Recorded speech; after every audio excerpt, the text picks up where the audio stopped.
बालकांड में सत्संगत की महिमा का वर्णन करते हुए गोस्वामी तुलसीदास कहते हैं, मज्जन फल पेखिए तत्काला, काक हों ही पिक बकऊ मराला।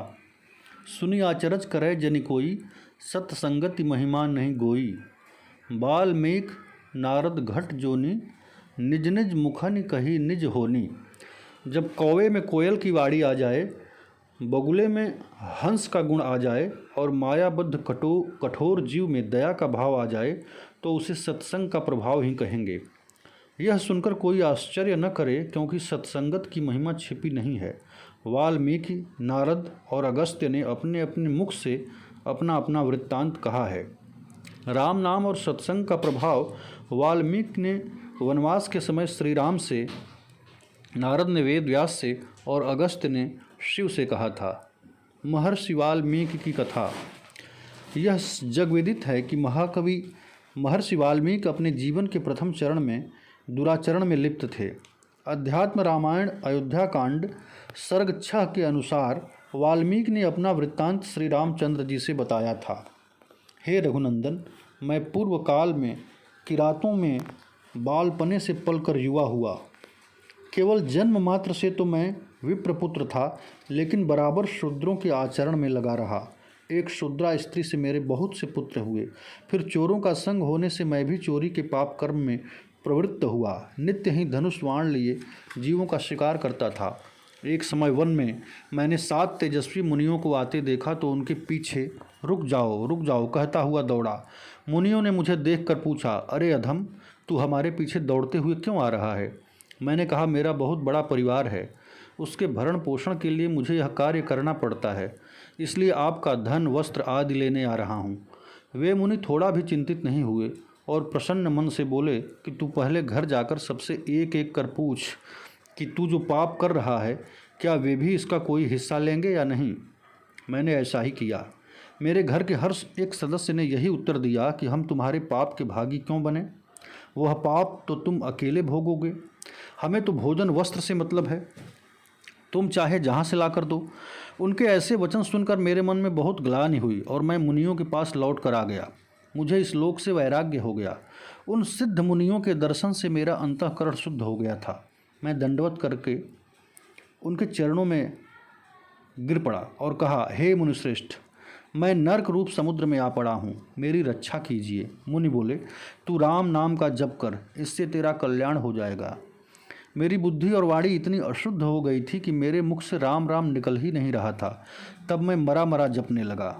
राम का नाम जपते जपते कुछ ऐसी लगन लगी कि देह की सुध ही भूल गई। शरीर पर दीमकों ने मिट्टी का ढेर लगा दिया, जिससे वह बांबी हो गई। 1000 युग बीतने पर वे ऋषि फिर आए और कहा, बांबी से निकल। मैं उनके वचन सुनते ही निकल आया। उस समय मुनि बोले कि राम नाम के प्रभाव से तुम्हारे सारे पाप धुल गए हैं। वाल्मीकों से आच्छादित होने के बावजूद तुमने अपना तप नहीं छोड़ा, इसलिए अब से तुम्हारा नाम वाल्मीकि होगा। हे रघुनंदन, मुनियों के सत्संगति के प्रभाव से ऐसा हुआ कि श्री सीता लक्ष्मण सहित साक्षात घर बैठे मुझे आपके दर्शन हुए। अब नारद के पूर्व जन्म की कथा। जब वेद व्यास ने इस विचार से कि स्त्री शूद्र अंत्यज वेद श्रवण पठन के अधिकारी नहीं हैं और कलयुग में अल्प बुद्धि के लोग ही होंगे जो उन्हें समझ भी न सकेंगे, वेदों का सारांश महाभारत की रचना की, तो भी उनके हृदय को शांति नहीं मिली। उद्विग्न मन से वे सरस्वती नदी के तट पर बैठे थे। तभी वहाँ नारद जी पहुँचे। वेद व्यास ने नारद से अपने मन की उलझन बताई। नारद जी ने कहा, मनुष्य की तपस्या, वेद अध्ययन, योग, यज्ञ, अनुष्ठान, स्वाध्याय, ज्ञान और दान का एकमात्र प्रयोजन यही है कि पुण्यकृत श्री कृष्ण के गुण और लीलाओं का वर्णन किया जाए। अतः आप एक ऐसे ग्रंथ की रचना करें जिसमें भगवान की प्रेममयी लीला का वर्णन हो। इसी से आपके मन को विश्राम मिलेगा। वेद व्यास ने तब श्रीमद् भागवत महापुराण की रचना की और उनका उद्विग्न मन शांत हुआ। इसी क्रम में नारद जी ने वेद व्यास से अपने पूर्व जन्म की कथा कही। वे पूर्व जन्म में वेद पाठी ब्राह्मणों की दासी के पुत्र थे। एक समय कुछ योगी वर्षा ऋतु में एक स्थान पर चातुर्मास के लिए एकत्र हुए। नारद जी ने उनकी बहुत सेवा की। उनके साहचर्य में भगवान की मधुर कथाएं सुनते सुनते भगवान में उनका भी मन लगा। मन रमने लगा। संतों के सत्संग और भगवान को भोग लगाया हुआ प्रसाद पाते हुए उनमें स्थित रजोगुण और तमोगुण का नाश हो गया। प्रारब्ध कर्म भोगने के पश्चात उनका शरीर छूट गया। कल्पांत होने पर ब्रह्मा जी की सांस द्वारा उनकी आत्मा भी उनके हृदय में प्रविष्ट हो गई।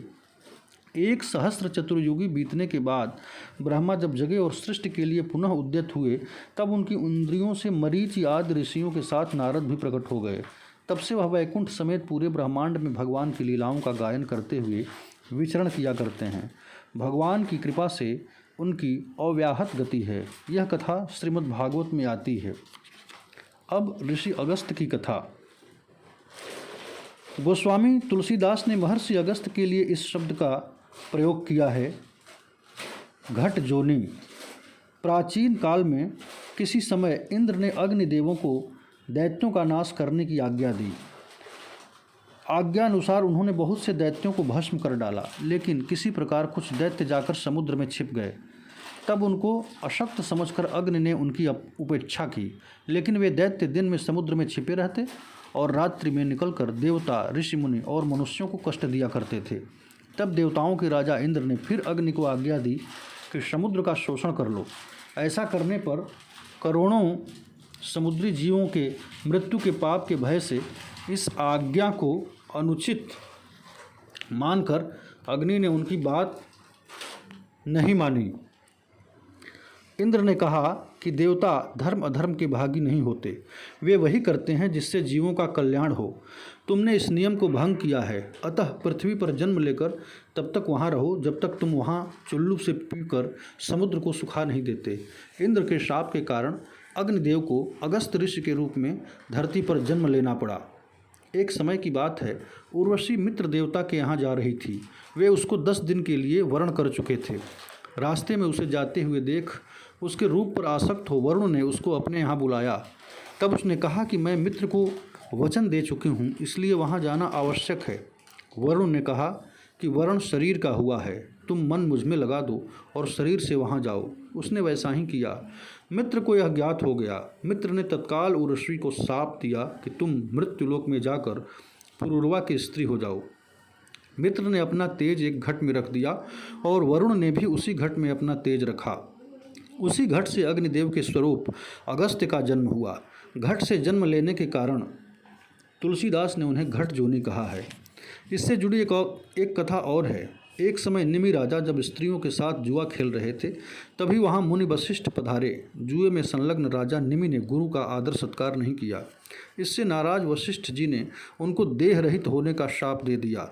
निमि राजा ने उनको भी वैसा ही श्राप दिया।